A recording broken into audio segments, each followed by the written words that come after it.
सीरत अन्नबी सल्लल्लाहु अलैहि वसल्लम। उन्वान, मुशरिकीन के मुतालबात। एक मशरिक कहने लगा, आप उसी तरह खाना खाते हैं जिस तरह हम खाते हैं, उसी तरह बाजारों में चलते हैं जिस तरह हम चलते हैं, हमारी तरह ही जिंदगी की ज़रूरियात पूरी करते हैं। लिहाजा आपको क्या हक है कि नबी कहकर खुद को नुमायां करें, और ये कि आपके साथ कोई फरिश्ता क्यों नहीं उतरा जो आपकी तस्दीक करता। इस पर अल्लाह ताली ने सूरह फरकान की आयत 7 नाज़िल फरमाई। तर्जुमा। और ये काफिर लोग रसूल अल्लाह सल्लल्लाहु अलैहि वसल्लम की निस्बत यूं कहते हैं कि इस रसूल को क्या हो गया है कि वो हमारी तरह खाना खाता है और बाजारों में चलता फिरता है, उसके साथ कोई फरिश्ता क्यों नहीं भेजा गया कि वो इसके साथ रहकर डराया करता, इसके पास गैब से कोई खजाना आ पड़ता, या इसके पास कोई गीबी बाग होता जिससे ये खाया करता। और ईमान लाने वालों से ये जालिम लोग ये भी कहते हैं कि तुम तो एक बेअक्ल आदमी की राह पर चल रहे हो। फिर जब इन्होंने ये कहा कि अल्लाह ताली की ज़ात इससे बहुत बुलंद है कि वो हम ही में से एक बंदे को रसूल बनाकर भेजे, तो इस पर अल्लाह ताली ने सूरह यूनुस की आयत नाज़िल फरमाई। तर्जुमा। किया उन मक्का के लोगों को इस बात से तअज्जुब हुआ कि हमने उनमें से एक शख्स के पास वही भेज दी कि सब आदमियों को अल्लाह के अहकामात के खिलाफ चलने पर डराएं, और जो ईमान ले आए इन्हें खुशखबरी सुना दें कि इन्हें अपने रब के पास पहुंचकर पूरा रुतबा मिलेगा। इसके बाद इन लोगों ने आप सल्लल्लाहु अलैहि वसल्लम से कहा, हम पर आसमान के टुकड़े टुकड़े करके गिरा दो, जैसा कि तुम्हारा दावा है कि तुम्हारा रब जो चाहे कर सकता है। हमें मालूम हुआ है कि तुम जिस रहमान का जिक्र करते हो वो रहमान यमामा का एक शख्स है, वो तुम्हें ये बातें सिखाता है। हम लोग अल्लाह की कसम कभी रहमान पर ईमान नहीं लाएंगे। यहाँ रहमान से उन लोगों की मुराद यमामा के एक यहूदी काहिन से थी। इस बात के जवाब में अल्लाह ताली ने सूरत अल-राद की आयत 30 नाज़िल फरमाई। तर्जुमा। आप फरमा दीजिए कि वही मेरा मरबी और निगहबान है, इसके सिवा कोई इबादत के काबिल नहीं। मैंने उसी पर भरोसा कर लिया और उसी के पास मुझे जाना है। उस वक्त आप पर रंज और गम की कैफियत तारी थी।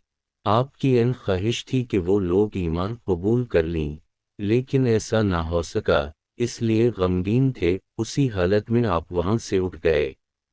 मुशरिकीन ने इस कसम की और भी फरमाइशें कीं। कभी वो कहते सफ़ा पहाड़ को सोने का बनाकर दिखाएं, कभी कहते सीढ़ी के जरिए आसमान पर चढ़कर दिखाएं और फरिश्तों के साथ वापस आएं। उनकी तमाम बातों के जवाब में अल्लाह ताली ने हज़रत जबरील अलैहिस्सलाम को आपकी खिदमत में भेजा।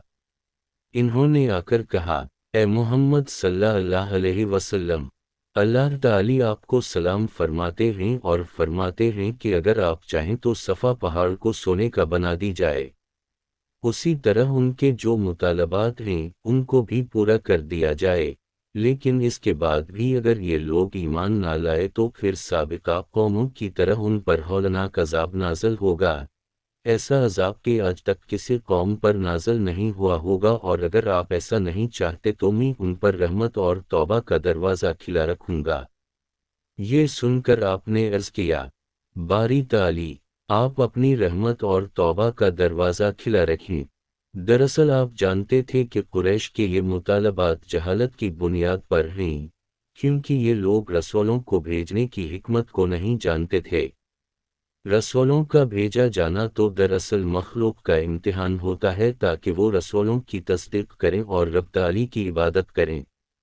अगर अल्लाह ताली दरमियान से सारे पर्दे हटा दे और सब लोग आंखों से सब कुछ देख लें तो फिर तो नबिया और रसूलों को भेजने की ज़रूरत ही बाकी नहीं रहती और गैब पर ईमान लाने का कोई मानी ही नहीं रहता। मक्का के मुशरिकीन ने 2 यहूदी आलिमों के पास अपने आदमी भेजे। ये यहूदी आलम मदीना में रहते थे। दोनों कासिदों ने यहूदी आलिमों से मुलाकात की और उनसे कहा, हम आपके पास अपना एक मामला लेकर आए हैं। हम लोगों में एक यतीम लड़का है, इसका दावा है कि वो अल्लाह का रसूल है। ये सुनकर यहूदी आलम बोले, हमें इसका हुलिया बताओ। قاصدوں نے نبی اکرم صلی اللہ علیہ وسلم کا حلیہ بتا دیا۔ تب انہوں نے پوچھا، تم لوگوں میں سے کن لوگوں نے ان کی پیروی کی ہے؟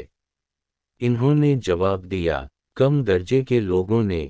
اب انہوں نے کہا، تم جا کر ان سے 3 سوال کرو، اگر انہوں نے ان 3 سوالات کے جوابات دے دیے تو وہ اللہ کے نبی ہیں، اور اگر جواب نہ دے سکے تو پھر سمجھ لینا وہ کوئی جھوٹا شخص ہے۔